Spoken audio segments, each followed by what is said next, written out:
Allopathy एक ऐसी stupid और दिवालिया साइंस है कि पहले क्लोरोक्विन फेल हुई, फिर रेमडेसिविर फेल हो गई, फिर एंटीबायोटिक्स इनके फेल हो गए, फिर स्टेरॉइड इनके फेल हो गए, प्लाज्मा थेरापी के ऊपर भी कल बैन लग गया, और इवरमाक्टिन भी फेल हो गया, और जो है अभी एक बुखार के लिए क्या दे रहे हैं वो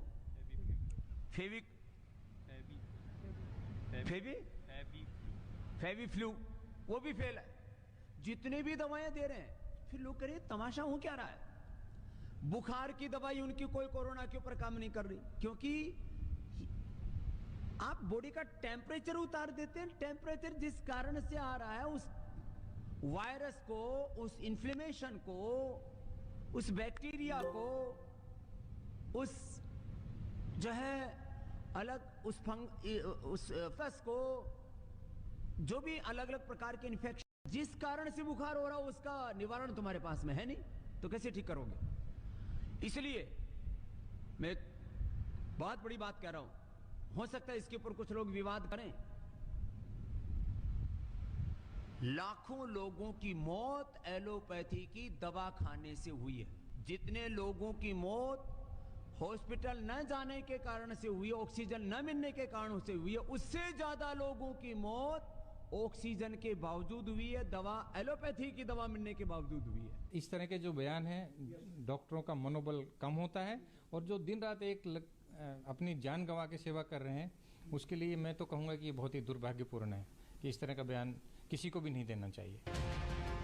योग गुरु रामदेव ने एलोपैथी को लेकर विवाद मैसेज पढ़ रहा था, ये मेरा बयान नहीं था। दूसरी बात, डॉक्टरों के योगदान को स्वामी रामदेव ने कभी नकारा नहीं। जहां तक किसी भी संदर्भ में यदि टिप्पणी की जाती है, तो उससे हम इतने असहिष्णु क्यों हो जाते हैं। यही टिप्पणी जब अमेरिका के डॉक्टर करते हैं कि डेथ बाय प्रिस्क्रिप्शन, तो उनके खिलाफ तो हम बोल नहीं पाते। जब जिस संदर्भ में मैंने बात कही, भारत के अखबारों में भी एंटीबायोटिक दवाओं से हर साल होती है 7 लाख लोगों की मौत।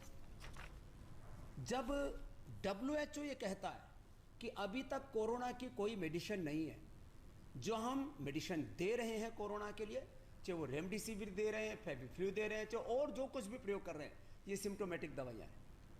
और यहां तक कि अभी 2021 तक पहुंचते पहुंचते तो मामला बहुत आगे बढ़ चुका है।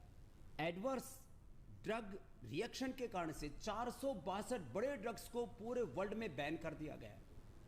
मैं एलोपैथी की आलोचना फिर भी नहीं कर रहा हूं। एक पूरी फार्मा इंडस्ट्री है, उसका एक अपना कारोबार है, इसलिए डॉक्टर उसके शिकार क्यों हो। देखो, डॉक्टर शिकारी नहीं है, कई बार शिकार हो जाते हैं। उनको मेडिकल साइंस में जो पढ़ाया जाता है उसके अनुसार वो दवाई करते हैं। अभी भी मैं वापस कह रहा हूं, मैं डॉक्टरों का सम्मान करता हूं, मैं मॉडर्न मेडिकल साइंस का सम्मान करता हूं। हमने करीब 500 करोड़ रुपए यहां रिसर्च में खर्च किए हैं। हमारे साथ भी करीब लगभग 1000 से ज्यादा डॉक्टर और 500 से ज्यादा साइंटिस्ट जुड़े। मैं सबका सम्मान करते हुए एक बात कहता हूं कि आयुर्वेद को यदि कोई गाली देता है, उसकी आलोचना करता है, उसको सूडो साइंस कहते हैं, और वो भी गलत है। और यदि एलोपैथी की मैं आलोचना, मैंने कहा कि ऐसा एक मेरे पास मैसेज आया, आप उसको पूरे मेरे बयान को पढ़ेंगे, और मैंने ये भी कहा कि इससे कुछ लोग विवाद करेंगे, लेकिन फिर भी वापस मैं कह रहा हूं, डॉक्टरों का अनादर करना कोई मकसद नहीं है। लेकिन मैं एक बात कहता हूं, हमारे IMA के भाई जो हमेशा कहते हैं कि स्वामी रामदेव अपनी अवैध दवा, यह भारत नियम और कानून से चलता है, उसको बचाने के लिए ऐसे बयान देते हैं।